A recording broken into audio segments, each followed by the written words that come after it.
The car came in on the back of a flatbed at 4:30 on a Thursday, and Dominic Yale didn't even get out of his chair to look at it.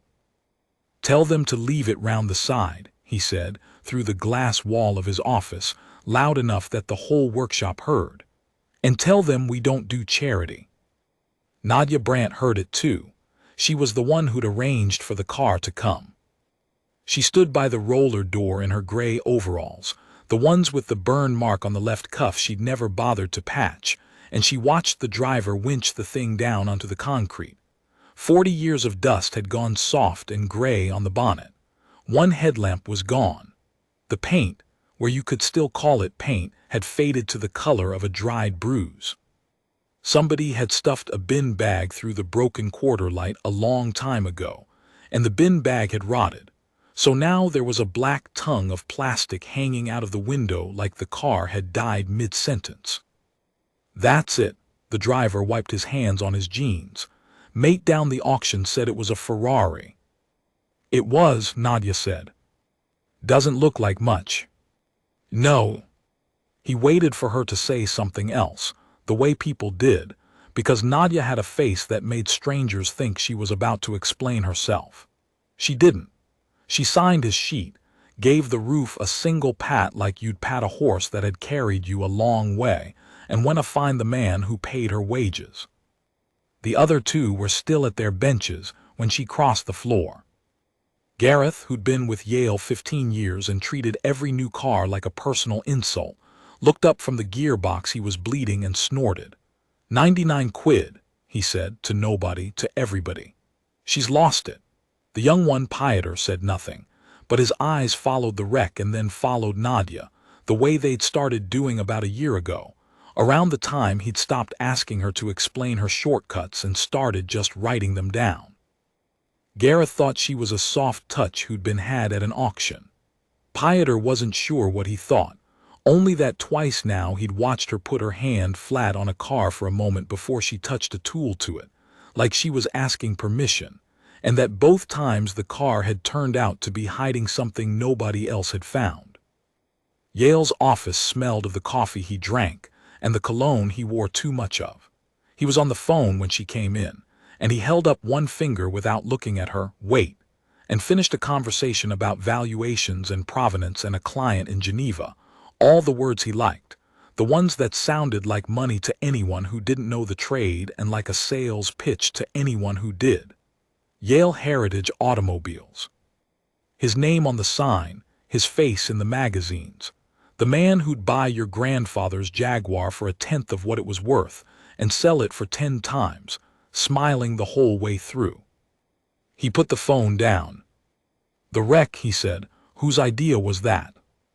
"Mine." "Course it was." He leaned back. The chair complained.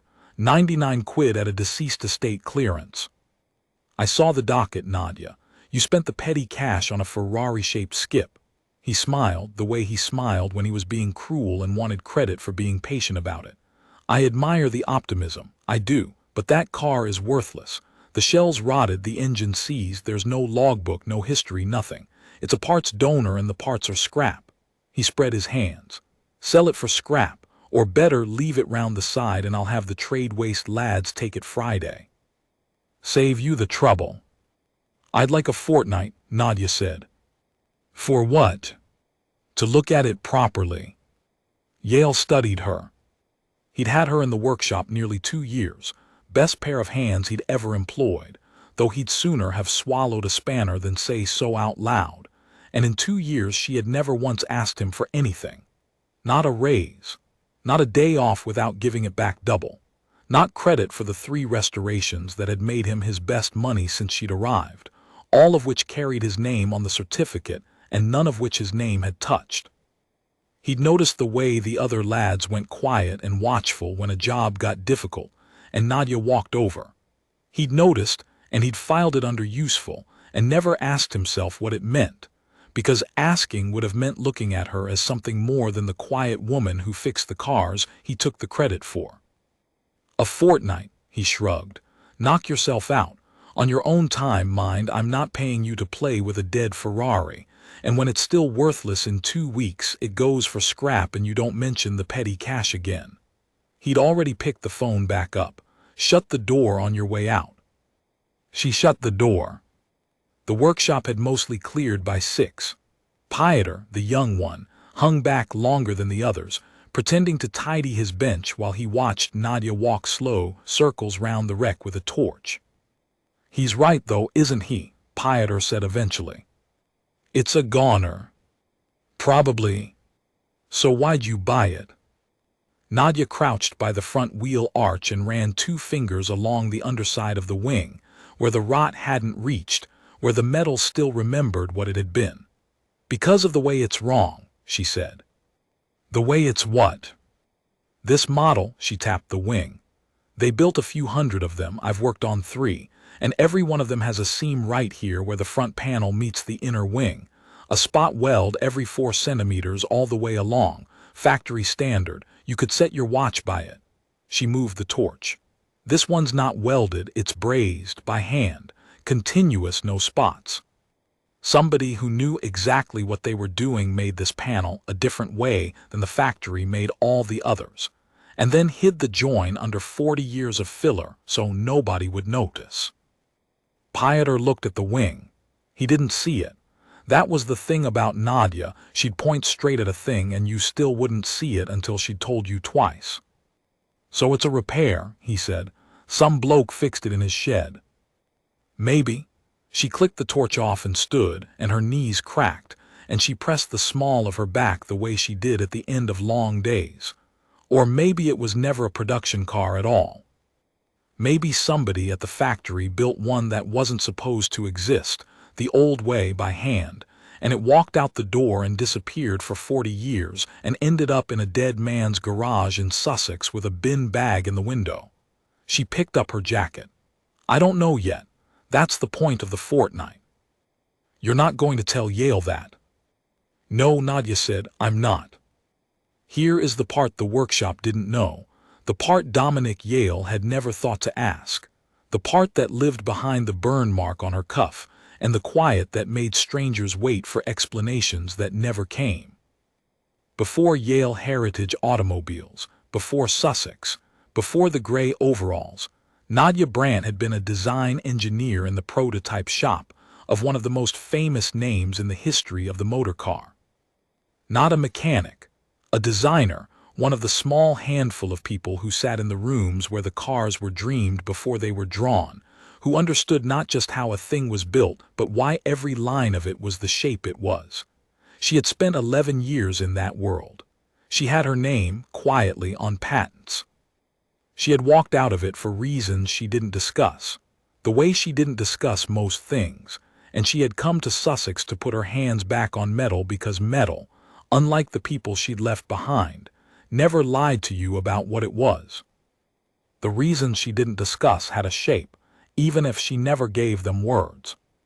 There had been a project, near the end, a car she'd led, a car that was good, a car she'd watched a senior man present to the board as his own while she sat 3 seats down and said nothing, because saying something was not how you survived in that room.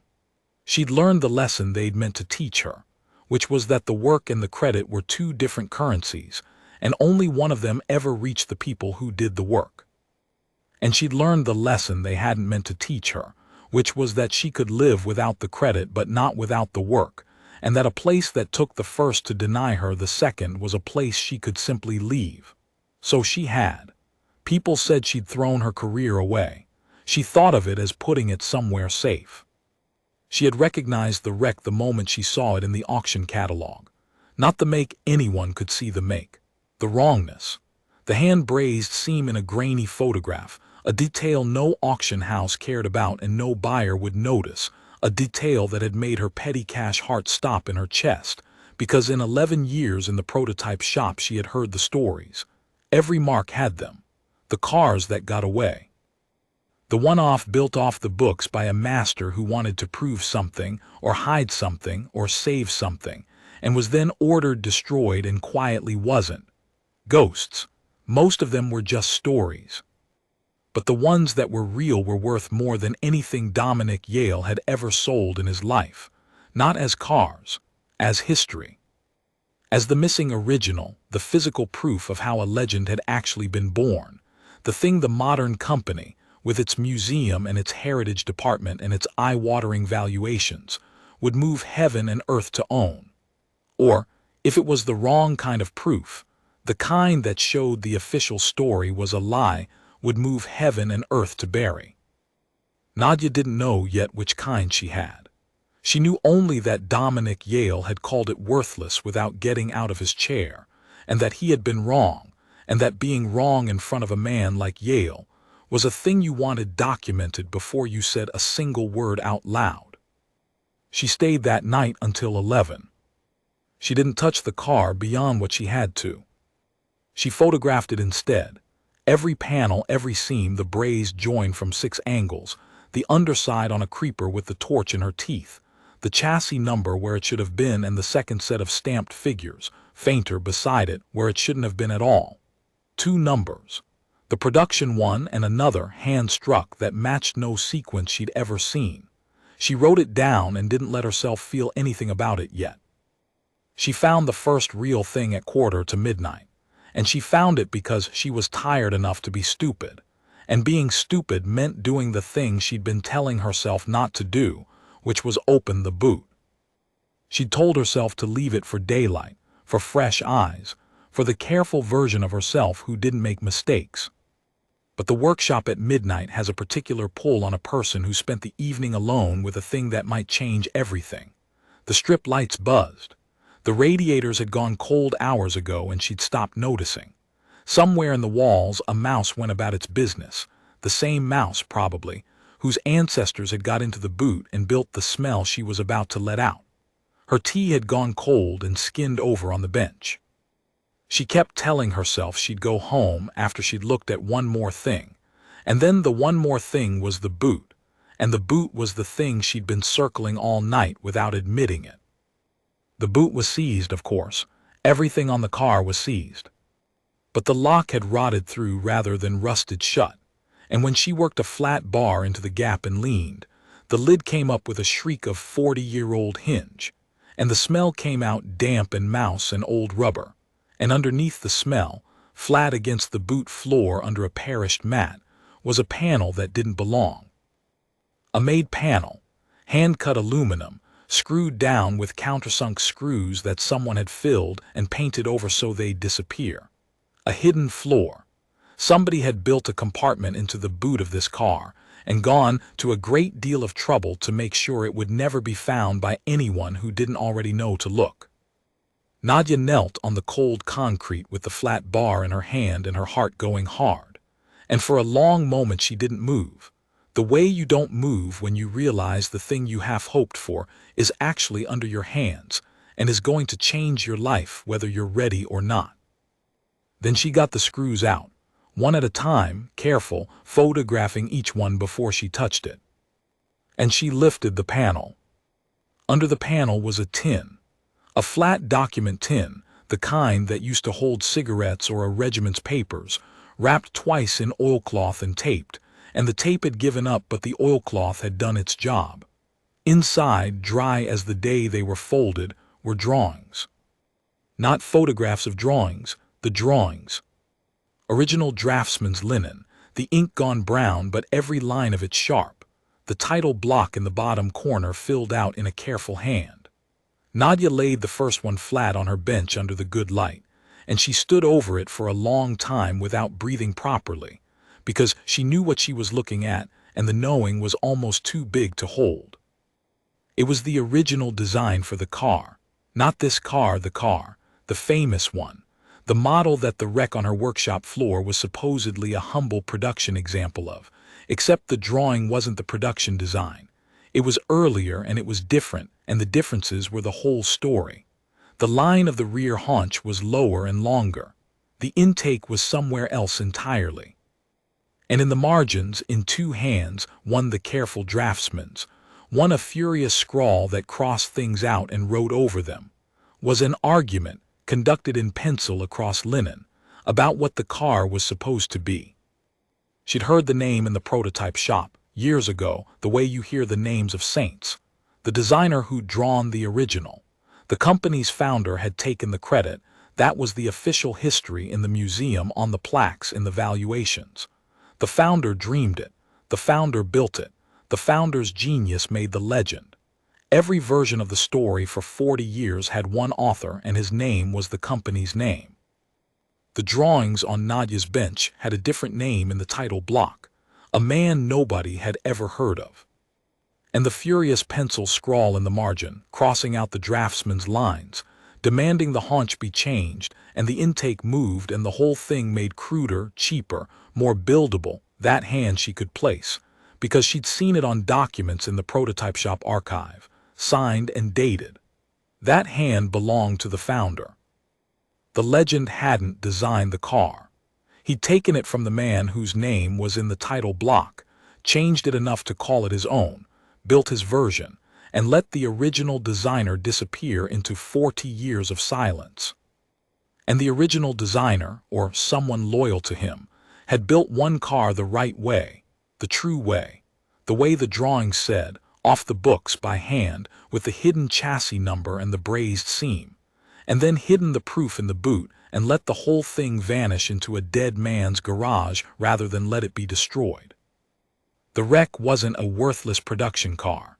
It was the true original, the one that proved the most valuable automotive legend of its century had been built on a stolen design.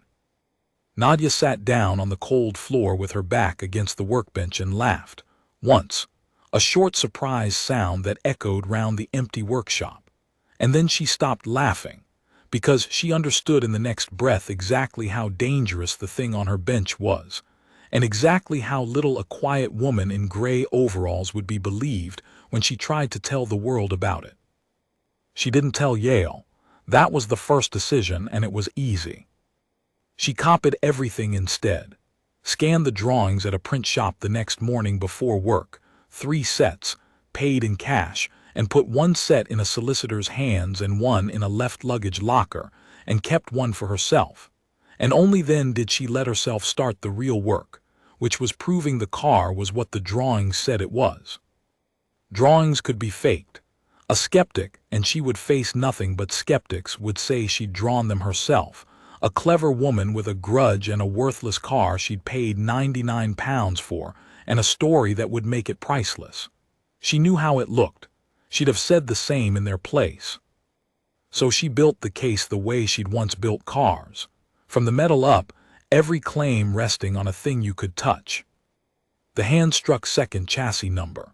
She traced its style to the prototype shop's off-book numbering from the right era, a detail recorded in exactly one place, an internal logbook she'd seen years ago and now had to find again.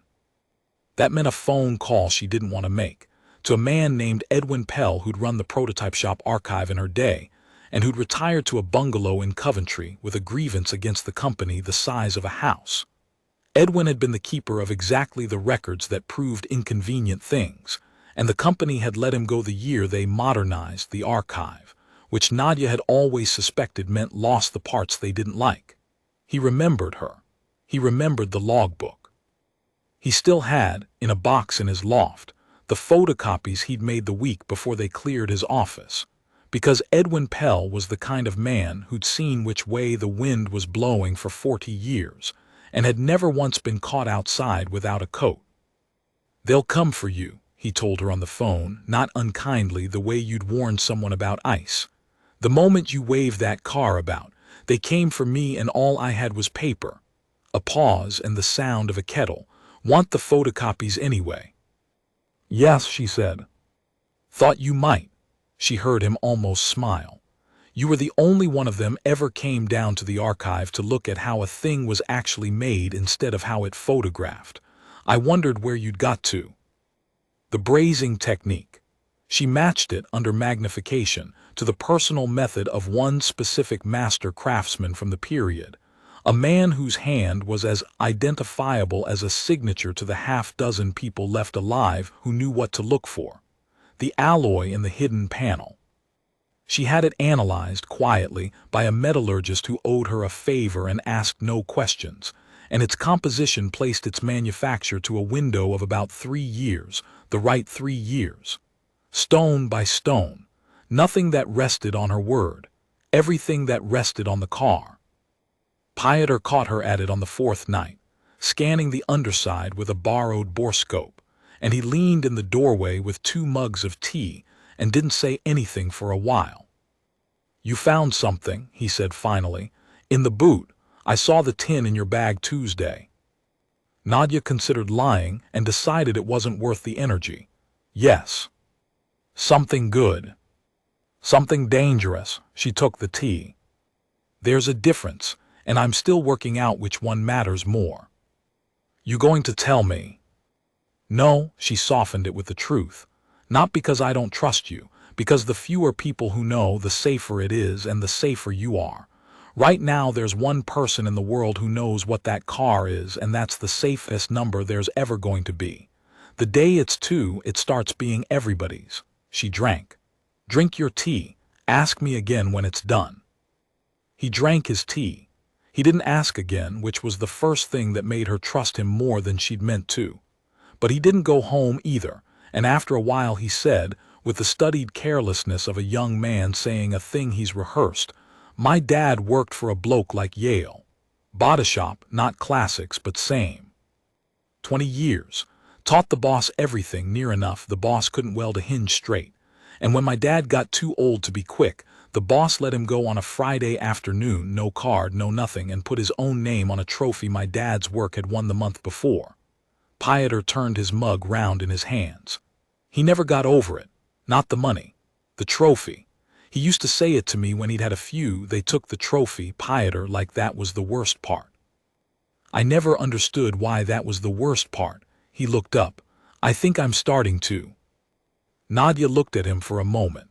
She thought about a boardroom 3 seats down, and a senior man presenting her car as his own, and the particular silence she'd kept that day and called survival.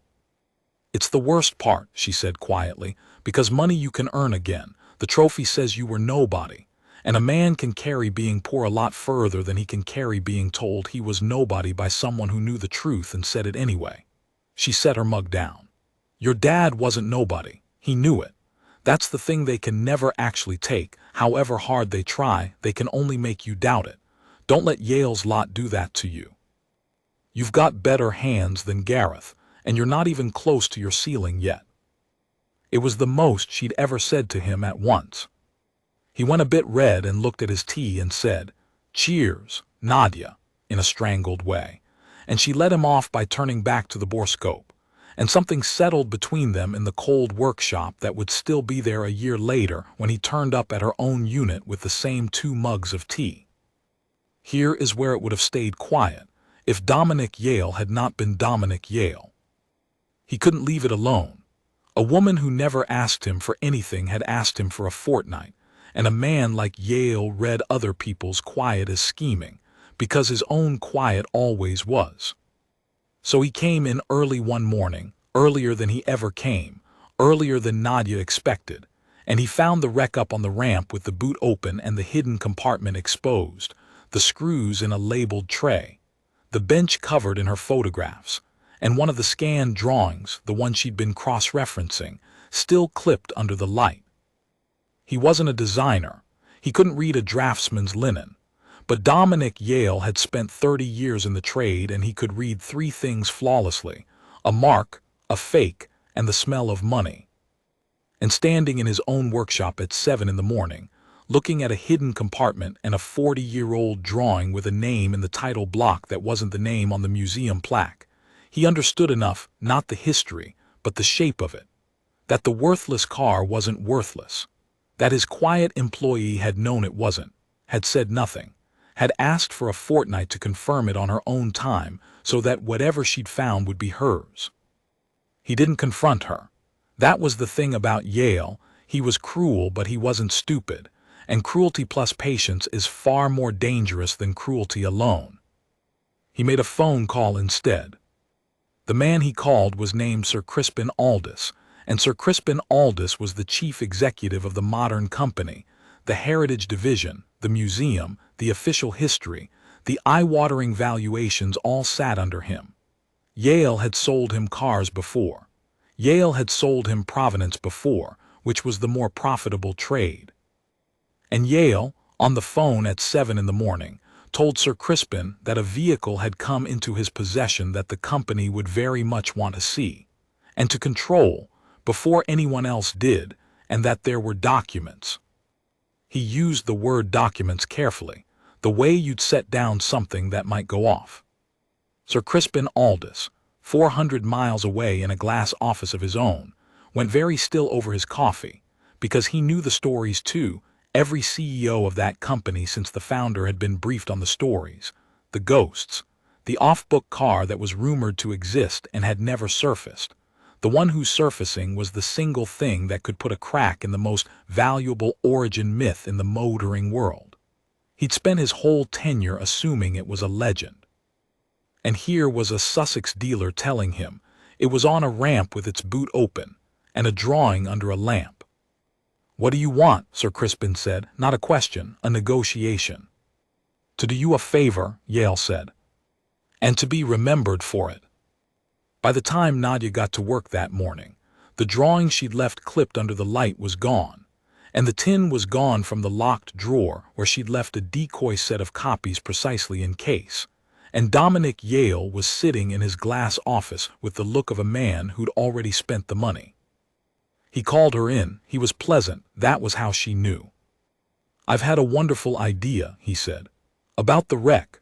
Turns out there's a collector, proper collector, the real thing, who's interested in restoration projects of exactly that type. Sight unseen. He'll take the car and all associated materials off our hands for a very fair price, and since it came in on company petty cash," he smiled, "it's a company asset. I've accepted on our behalf. The car ships Friday. You did well to spot it, Nadia. I'll see you're looked after." He'd taken it. The car, the decoy documents, the credit, the lot, handed to the one organization on Earth with the deepest possible reason to make the true original disappear, dressed up as a lucky sale. He thought he'd won. He thought she was the quiet woman who fixed cars and would take her looking after and be grateful. Nadia folded her hands in her lap and let him believe it for exactly as long as it took her to decide what to do, which was not long, because she had been getting ready for this morning since the night she lifted the panel. "That's kind," she said. "Friday, you said." "Friday. I'll have it ready." She'd have it ready, just not for him. What Yale had taken was the decoy. Nadia had built it the way she built everything, expecting the worst, a second set of scans in the tin in the locked drawer, accurate enough to fool a man who couldn't read linen, useless without the things she'd kept. The originals in the solicitor's safe, the metallurgy report, the chassis number trace, the brazing analysis, and the car itself, which Yale believed was the wreck on his ramp, and which was, in fact, not quite. Because Nadia had moved the car. She'd done it the second night with Pieter, who'd asked no questions once she told him it mattered, and that he should never admit he'd helped. The wreck on Yale's ramp Friday morning was a wreck, a genuine rotted production example of the same model, sourced for parts months ago, sitting under the same 40 years of grime. The true original was 3 counties away in a friend's barn, photographed, scanned, analyzed, and waiting. Yale was about to sell Sir Crispin Aldous a real, worthless, rotted Ferrari for a great deal of money, and Sir Crispin was about to discover that the most dangerous car in the world was not the one he'd bought. But none of that was the win. Nadia had learned, in 11 years in the rooms where legends were made and stolen, that simply having the proof was worthless if the people who could bury it controlled where it was shown. Hand the car to a court, and the company's lawyers would tie it up for a decade. Hand it to the press, and they'd run it for a day, and the company's PR would drown it in doubt by the weekend. The truth had to surface in the one place the company could not control and could not afford to ignore, somewhere public, somewhere expert, somewhere the whole watching world of the mark was gathered and looking. The concours. Every August the company held its great gathering, a field of the most valuable cars in the world, collectors and historians and press, and the company's own grandees.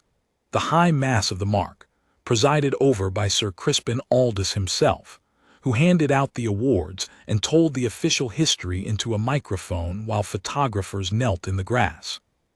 It was the most public, most expert, most impossible to ignore room the automotive world possessed.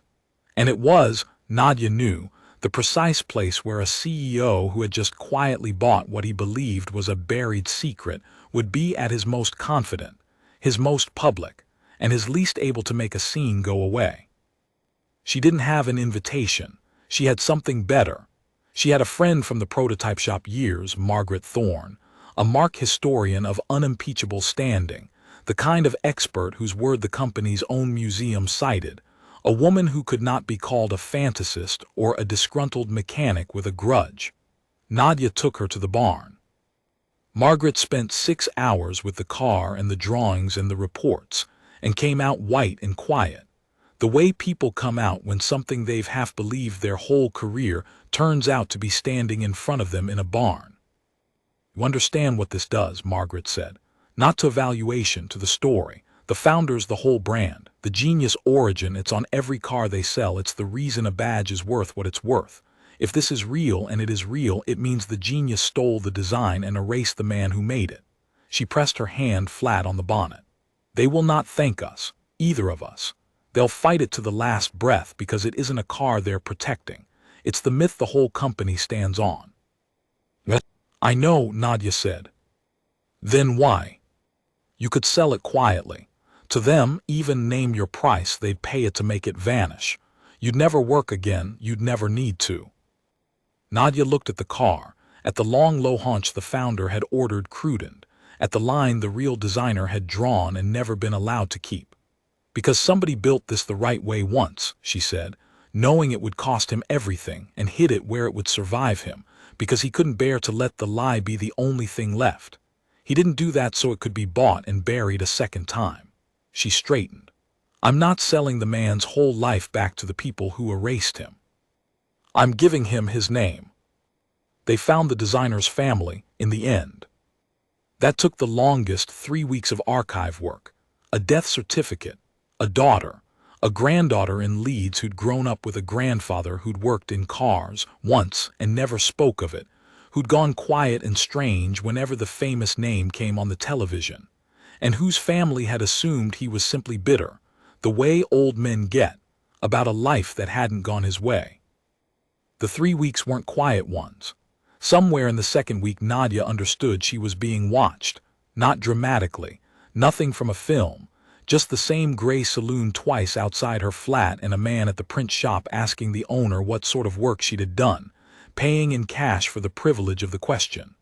Sir Crispin's people, or Yale's, or the place where the two of them now overlapped.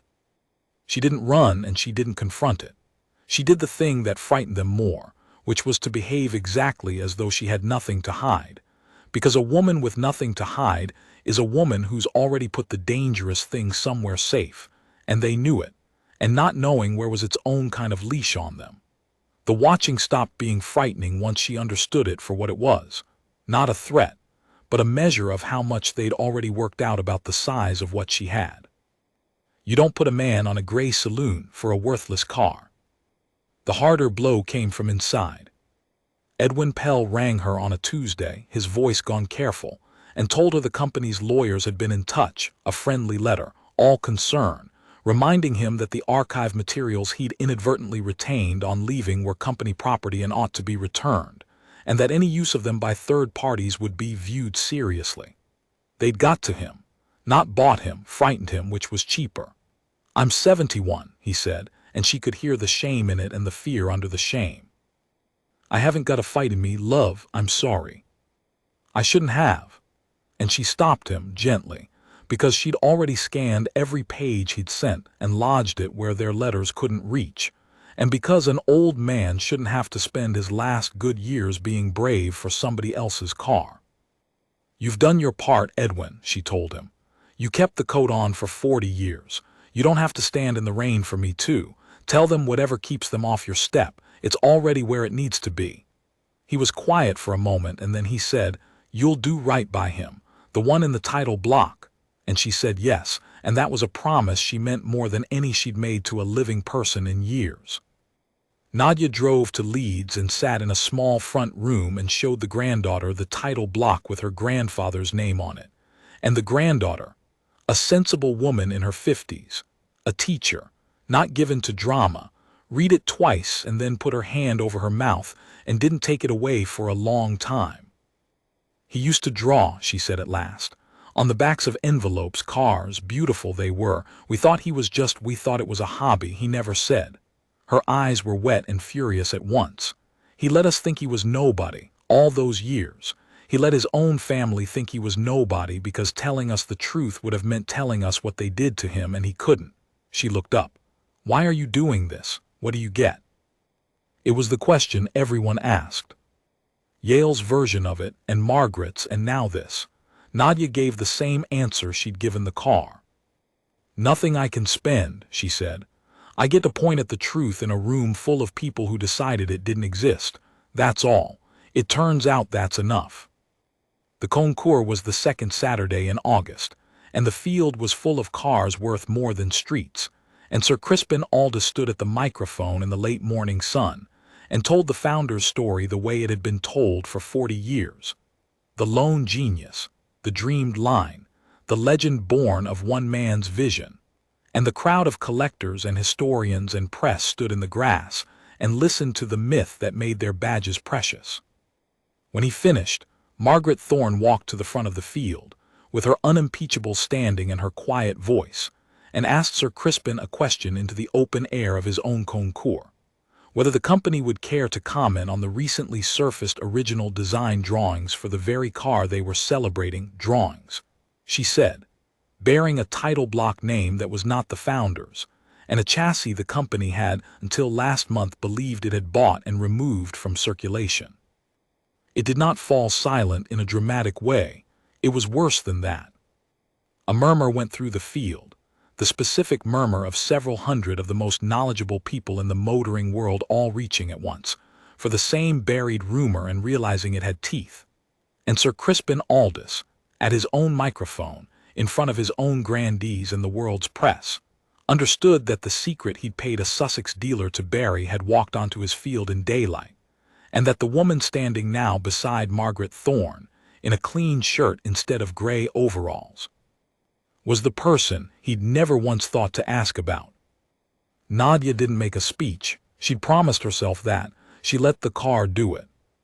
They'd brought it onto the field on a trailer, under a cover, and when the cover came off, the true original, unrestored, honest, the brazed seam and the hidden compartment and the long low haunch the founder had ordered destroyed.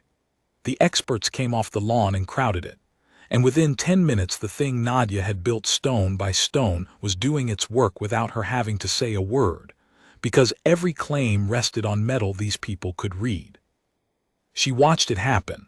That was the part she'd never forget, not her own moment which she'd given away on purpose, but the moment the field turned. An old judge in a Panama hat went down on his knees in the grass at the front wing, the way she'd gone down on the concrete that first night, and ran 2 fingers along the seam and said to no one, "That's brazed. That's hand-brazed the whole run." And another man crouched beside him and said, "Don't be daft, they spot-welded those." And the first man looked up with his whole face changed and said, "Come and put your hand on it then. Go on." And the second man put his hand on it and went quiet. The numbers, the alloy. The hand of the master brazier, recognized on sight by an old man who'd apprenticed under him 60 years before, and who wept openly into his handkerchief at the field's edge and kept saying, "That's his work, that's his work, I'd know it in the dark." The drawings, passed glove to glove under the marquee, the founder's furious pencil hand turning every historian who saw it the same shade of pale. The granddaughter from Leeds standing white and steady beside them with her grandfather's name in her hand at last, not understanding the metallurgy and not needing to, because she could see the faces, and the faces were telling her the truth her family had been denied for 40 years. Sir Crispin Aldous did not crumble at the microphone. The prompt's lie would have him confess in the grass. The truth was slower and more human. He denied. He blustered. He said it would be examined, authenticated, that wild claims required scrutiny, that the company welcomed proper historical inquiry. All the things a powerful man says while the floor goes out from under him.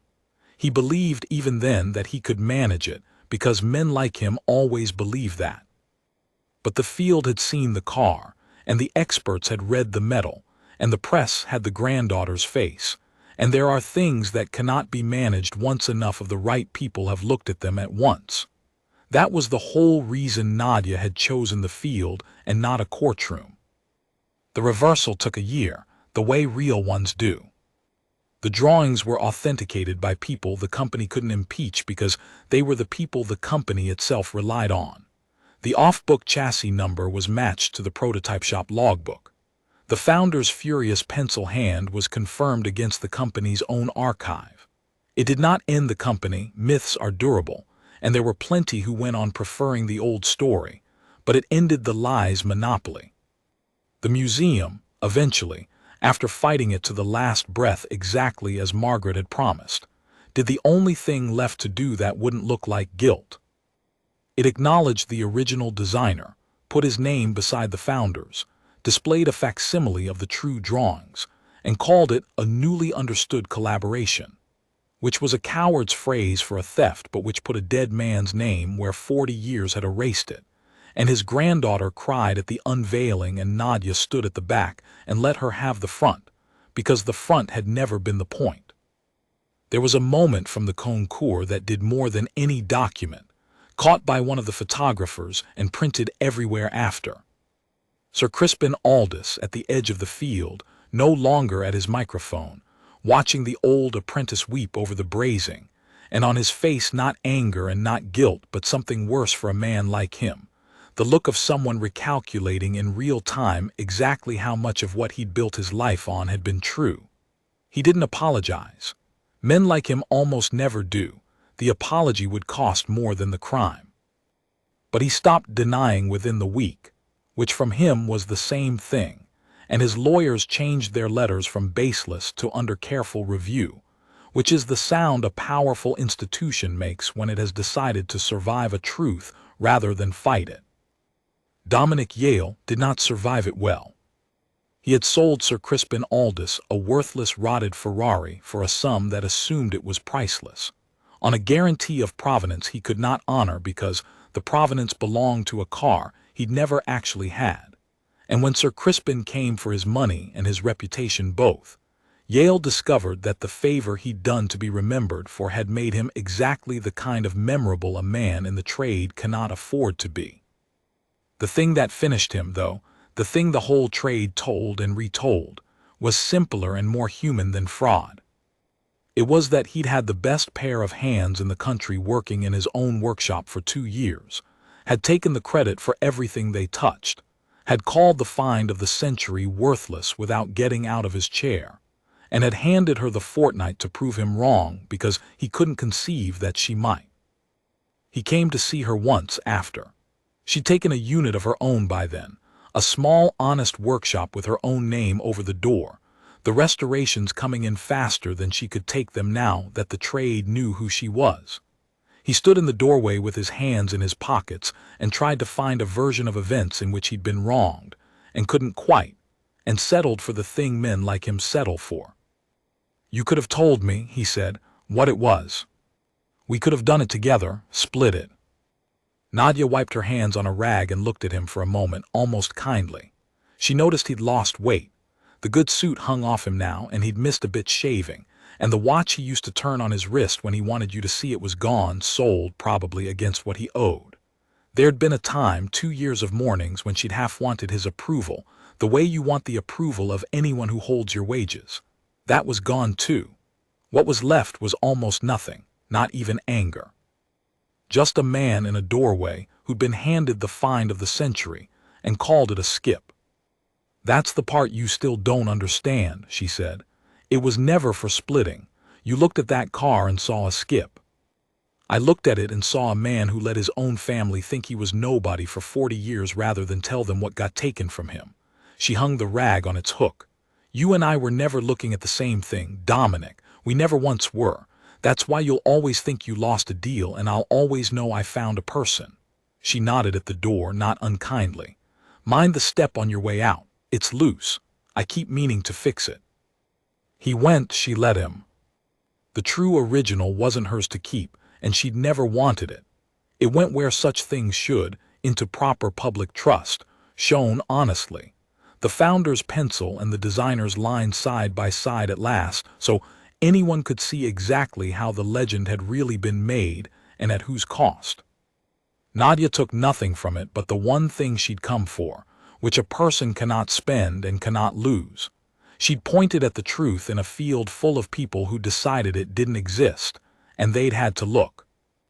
On a gray Thursday a year on, the kind of afternoon the wreck had first arrived on, Pieter turned up at her unit with 2 mugs of tea and a grin, the way he did most Thursdays now, having followed her out of Yale's the week she left. Bloke at the auctions got another one, he said. Says it's worthless, rotted to bits, no history, 100 quid. He set the tea down on her bench, careful of the drawings. Reckon we should go and look. Nadia picked up the mug. Outside, the light was going the color of old aluminum, and her own name was over the door, and the thing she'd folded away for years was just the work she did now, in the open, in daylight. Worthless, she said, and almost smiled. Funny how often that turns out to mean nobody's looked properly yet. She drank her tea. Yeah, go on, we'll go and look.